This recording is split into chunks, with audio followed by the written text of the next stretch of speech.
Person here says, should the WWE have a female Royal Rumble next year, even though on paper it's a bad idea? Wait, why is it a bad idea on paper? Because they may have one. I don't know. I mean, it's been talked about. I don't know how you would do it if you would like have the male Royal Rumble and the female Royal Rumble on the same Royal Rumble pay-per-view, or I mean, you could have a 30-man Royal Rumble because you have more men, and that would go the hour, and then you could have a 15-woman Royal Rumble that would go 30 minutes, and that's only an hour and a half of pay-per-view time. You could still have a few matches on the undercard, so you could do that, and the winner gets a shot at the title at Mania. It's possible. I don't know if I like that or not. And like in theory, I should like it, especially if you involve people from NXT and stuff like that. I just don't. I don't know. I don't know if the men's Rumble is that sexist. Exciting. I just think that I wonder if there's another concept or another idea that you could come up with, because I don't know. It's just like the men's Rumble where you do get the surprises of the blast from the past and things like that. And I guess you can apply it to the women's one as well. You only have a couple of winners every year anyway, you think, on paper. And it's the same thing for the women. And I don't know if I necessarily love that concept. But we'll see. I have a brilliant idea then. Go ahead. I have a brilliant idea. I would go as far as to say this idea is brilliant. Okay. All right, so listen. This Royal Rumble, like the storyline they do, is the winner gets the main event at WrestleMania, right? They get the championship match. Yeah. Okay. So that wasn't even a thing. I don't know if you're aware of this. I've been watching the old Royal Rumbles. It wasn't until the mid-90s that was like a thing.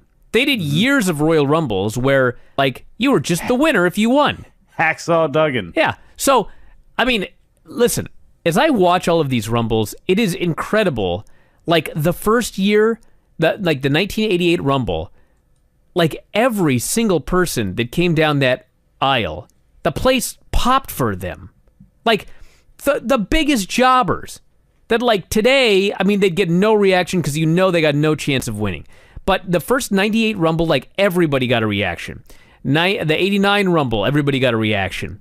By the mid-90s, I mean, people had started to figure out that, okay, well now, like only the stars are going to win. So they stopped caring about the undercard geeks.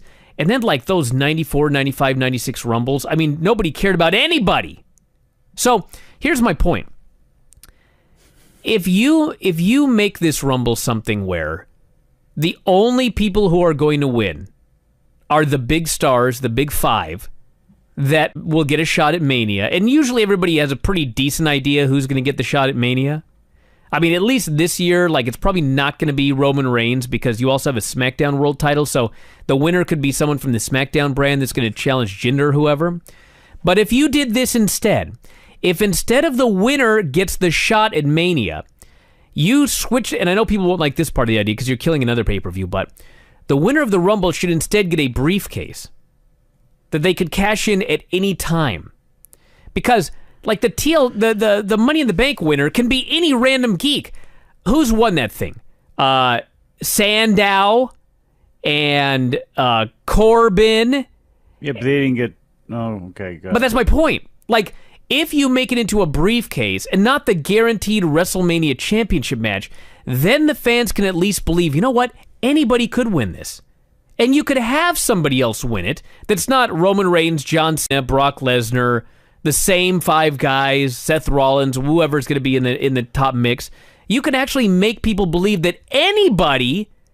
That was when the Royal Rumble was actually special, when the fans believed anybody could win the Royal Rumble. Once you took that magic out of it, yeah, it's a boring battle royal.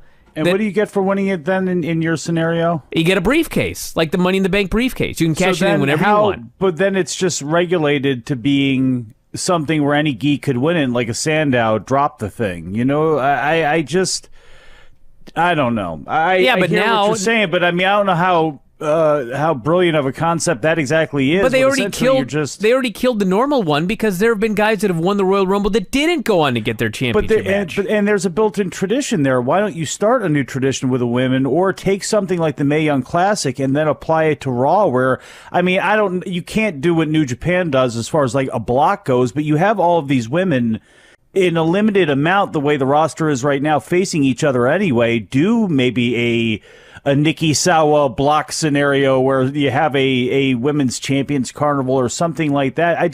To me, coming up with a new idea and something fresh would be a lot better than, no offense, your idea of the hybrid idea or just going with a regular old Rumble. But the problem is this. Everybody's been asking about the women's Royal Rumble. Like, the Royal Rumble is the second biggest pay-per-view of the year. Like, for whatever reason, yeah, but they also people asked love why, the Royal why Rumble. are there two Ultimate Warriors? I mean, I think if you don't give, I just think if you give people something better, I don't know. I guess I'm in the minority as far as being super bullish on this idea. I just don't know. Well, apparently you're in the minority because I get emails about this all the time. People want their female Royal Rumble.